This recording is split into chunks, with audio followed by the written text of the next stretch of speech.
وَإِذْ يَرْفَعُ إِبْرَاهِيمُ الْقَوَاعِدَ مِنَ الْبَيْتِ وَإِسْمَاعِيلُ رَبَّنَا تَقَبَّلْ مِنَّا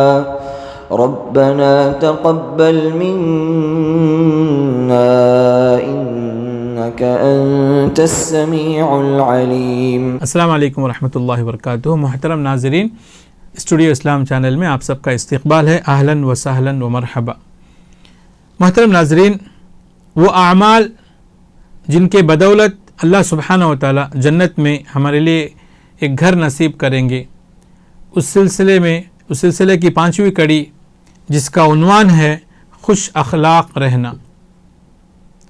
گزشتہ ویڈیو میں ہم نے ایک حدیث پڑھی تھی جس کا باقیہ حصہ آج ہم پڑھنے جا رہے ہیں۔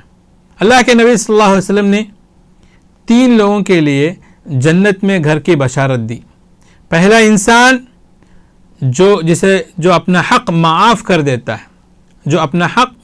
دیتا ہے جھگڑے کو ختم کرنے کے لیے، اس کے لیے جنت کے نچلے حصے میں اللہ کے رسول صلی اللہ علیہ وسلم نے گھر کی بشارت دی ہے۔ دوسرا انسان جو کبھی جھوٹ نہیں بولتا، مذاق کے طور پر بھی نہیں، ایسے انسان کے لیے جنت کے درمیانی حصے میں گھر کی ضمانت دی اللہ کے نبی صلی اللہ علیہ وسلم نے۔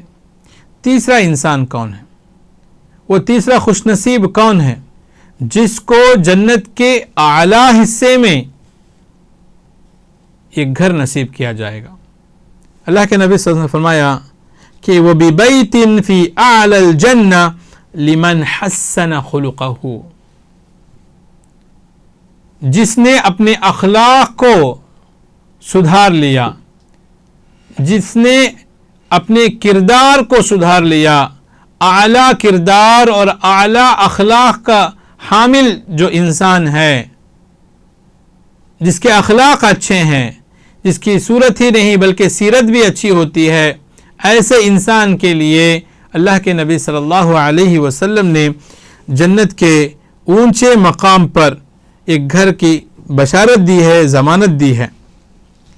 اچھے اخلاق کا مطلب کیا ہے؟ اچھے اخلاق کا مطلب ایک انسان اپنا تعلق اللہ سے اچھا کر لے، یہ صرف کافی نہیں ہے۔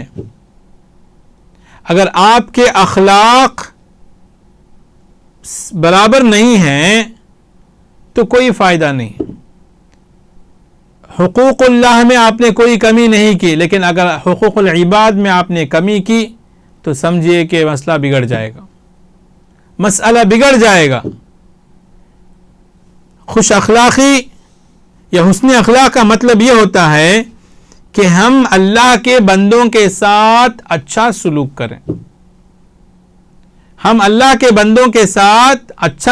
کریں، کبھی کسی کا دل نہ دکھائیں، کبھی کسی کا مذاق نہ اڑائیں، کبھی کسی کی غیبت نہ کریں، کبھی کسی کے بارے میں برا بھلا نہ کہیں، کبھی کسی کے ساتھ غداری نہ کریں، کبھی کسی سے کیا ہوا وعدہ نہ توڑیں، کبھی کسی کی امانت میں خیانت نہ کریں۔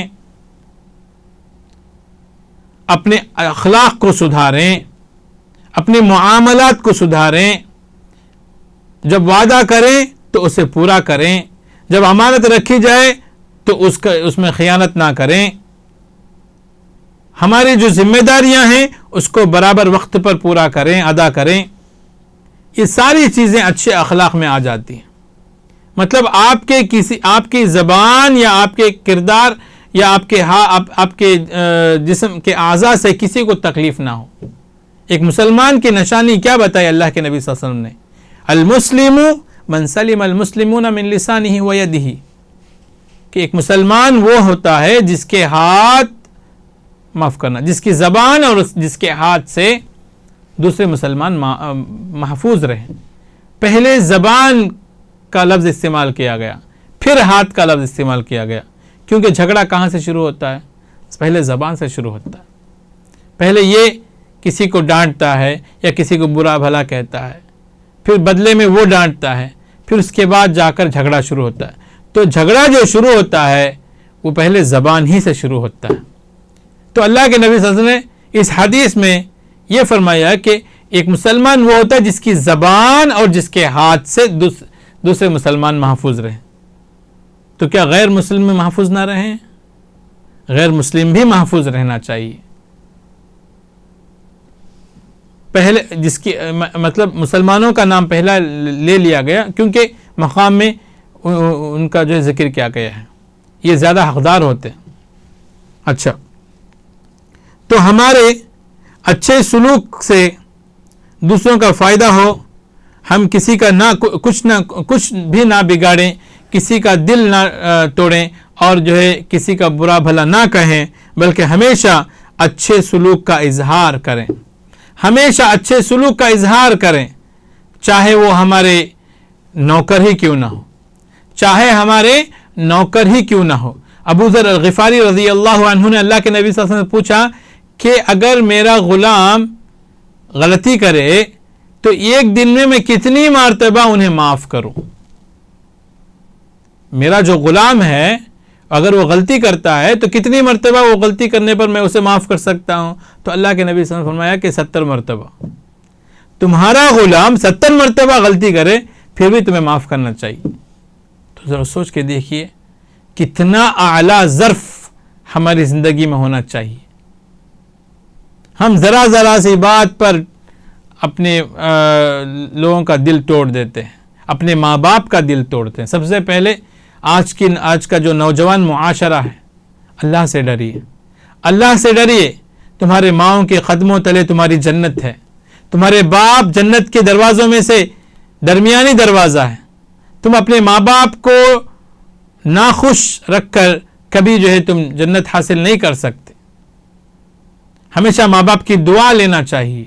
ماں باپ جیسا کہتے ہیں ویسے ہی ہمیں رہنا چاہیے. ماں باپ کی رضامندی میں اللہ کی رضامندی ہے، ماں باپ کی ناراضگی میں اللہ کی ناراضگی ہے. تو میرے نوجوان بھائیوں، ہمیں چاہیے کہ ہم کسی کا دل نہ دکھائیں، خاص طور سے اپنے ماں باپ کا دل کبھی نہ دکھائیں. ان سے ہمیشہ محبت کے ساتھ، ہمیشہ نرمی کے ساتھ ان سے پیش آنے کی کوشش کریں. ان کی صحت کا ہم خیال رکھیں، ان کی خدمت کے لیے ہم اپنا وقت دیں. بہت سارے ماں باپ ایسے ہوتے ہیں جنہیں یہ شکایت ہوتی ہے کہ میرا لڑکا کبھی مجھ سے بات نہیں کرتا. ہفتے گزر جاتے ہیں، مہینے گزر جاتے ہیں، لیکن میرا بیٹا مجھے کبھی دیکھنے نہیں آتا. کیسے بدنصیب اولاد ہے، کیسی بدنصیب اولاد ہے جو اپنے ماں باپ کا خیال نہیں کرتی، جو اپنے ماں باپ کی عزت کا خیال نہیں کرتی. تو لہذا ہمیں چاہیے کہ ہم اپنے ماں باپ کے ساتھ، اپنے رشتہ داروں کے ساتھ، اپنے دوستوں کے ساتھ، اپنے نوکروں کے ساتھ ہم اچھے اخلاق کا مظاہرہ کریں. آخر میں یہ حدیث سنا کر میں اپنی بات ختم کر لیتا ہوں. انس بن مالک رضی اللہ عنہ فرماتے ہیں کہ میں نے اللہ کے نبی صلی اللہ علیہ وسلم کی خدمت کی 10 سال میں نے اللہ کے نبی صلی اللہ علیہ وسلم کی خدمت کی، لیکن کبھی اللہ کے نبی صلی اللہ علیہ وسلم نے اس 10 سال کے عرصے میں کبھی مجھے نہیں ڈانٹا. 10 سال میں نے خدمت کی، لیکن اس 10 سال کے مدت میں کبھی بھی اللہ کے نبی صلی اللہ علیہ وسلم نے مجھے یہ نہیں پوچھا کہ آپ نے یہ کیوں کیا، یا یہ نہیں پوچھا کہ آپ نے یہ کیوں نہیں کیا. مجھے ہمیشہ جب بھی دیکھتے مسکراتے تھے. یہ اللہ کے رسول صلی اللہ علیہ وسلم کے اخلاق کا مظاہرہ تھا. تو ہمیں چاہیے کہ ہم اپنے نبی کے نقش قدم پر چلنے کی کوشش کریں، اپنے اخلاق کو سدھاریں، کیونکہ ایک انسان اپنے اخلاق کو سدھار لے گا تو 5 وقت کی نماز پڑھنے والا، دن بھر روزہ رکھنے والا، رات بھر عبادت کرنے والا اس مقام کو پہنچ جائے گا. حدیث میں آتا ہے کہ انسان اپنے اچھے اخلاق سے ایک روزے دار اور ایک تہجد گزار کے مقام کو پہنچ سکتا ہے، صرف اپنے اخلاق سے. اپنے اخلاق کو اگر سدھار لے تو ایک روزے دار کا ثواب اسے مل جاتا ہے، ایک تہجد گزار کا ثواب اسے مل جاتا ہے. کتنی بڑی خوش نصیبی کی بات ہے. تو لہذا ہمیں چاہیے کہ ہم اپنے اخلاق کو سدھاریں، اور اگر ہم نے اچھے اخلاق کا مظاہرہ کیا تو انشاءاللہ جنت میں اونچے مقام پر ہمارے لیے اللہ سبحانہ وتعالیٰ ایک گھر نصیب کریں گے۔ دعا ہے اللہ سبحانہ تعالیٰ سے کہ ہم ہمیشہ اچھے اخلاق کا مظاہرہ کرنے والے بنیں، اللہ سے ڈر کر زندگی گزارنے والا بنیں۔ آمین۔ وآخر دعوانا الحمدللہ رب العالمین، والسلام علیکم ورحمۃ اللہ وبرکاتہ۔